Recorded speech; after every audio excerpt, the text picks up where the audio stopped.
Hi, so to talk about this, I'm borrowing a lot of language and ideas from Elizabeth Marshall's article that we read, the counter storytelling through graphic life writing.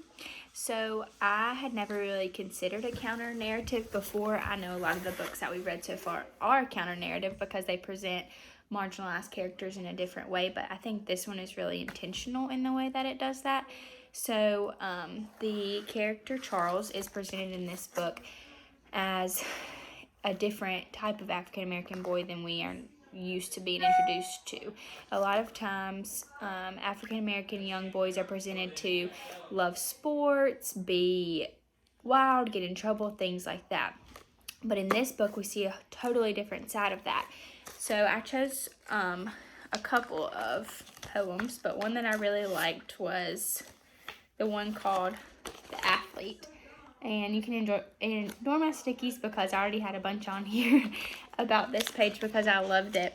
And so I like the counter in the poem as well. Like the first poem talks about how at first he's chosen first in the basketball game to be on the teams, but then everyone sees that that was just their perception, that because of the color of his skin they assumed he would be good at basketball, but he's not. So they start picking him last.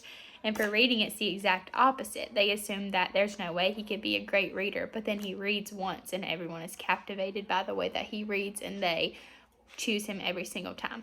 And just his character in general provides a large counter narrative because he also is a vegan.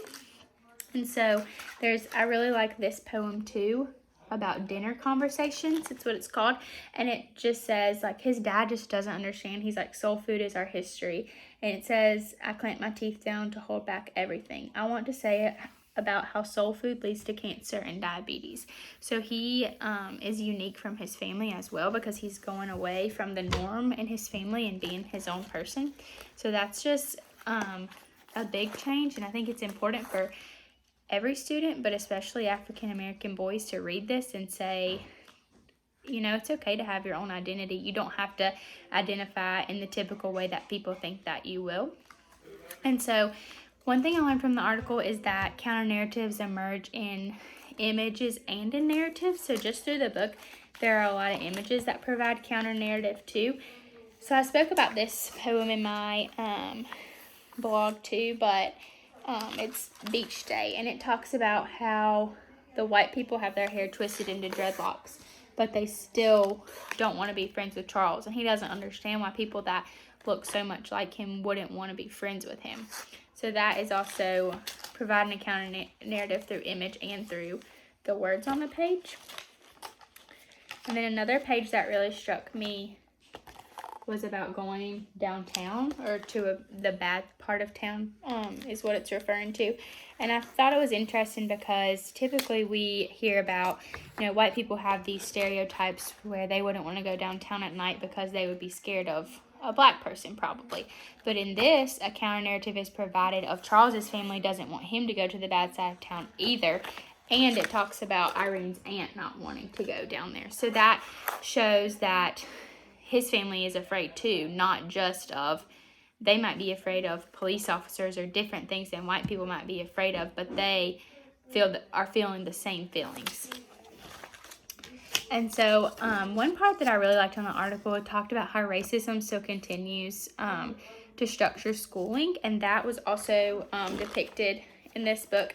It just depicted so many important things. So on this page, it talks about how Charles and Irene they were really like, didn't want to work together at first. They didn't know how that could ever work. But they kind of bonded over not fitting in at school. So Irene really wants to play with the African American girls. And Shonda says to her, you've got the whole rest of the playground. She says, can't we at least have this corner? So like, this is our place. We don't need a white girl over here.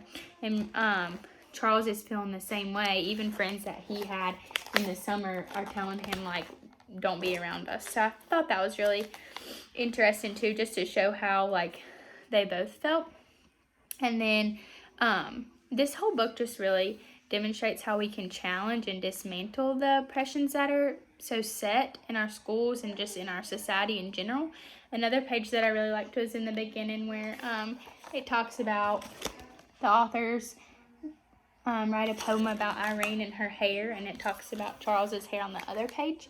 And I just think, like, it's really important. Like, kids are going to want to look like their friends when they are little, and I don't think that there's anything wrong with that. So I feel like that's one way that we can counter the narrative. And then it just brings up so many important topics. Like, it talks about seeing bad things on the news and, like, through Irene's eyes, how that looks versus through a person of color, how that looks. And he's feeling really torn because he remembers a positive interaction with a cop, but then he sees on the news, like, all this negativity.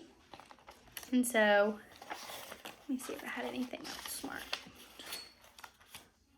And then I just really love the last page where they write to their teacher and talk about how they looked away from the color of their skin and realize there's so much more than black and white, and they see each other as individuals and just appreciate each other for individuals.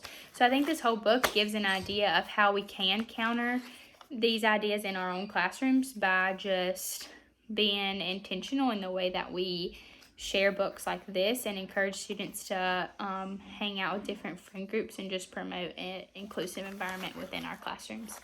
And I can't wait to share this book with my students one day because I think it just brings up so many important topics that will lead to such good discussion. And I made sure to include the discussion questions from Elizabeth Marshall on my blog so that I'll easily be able to use them in my own classroom.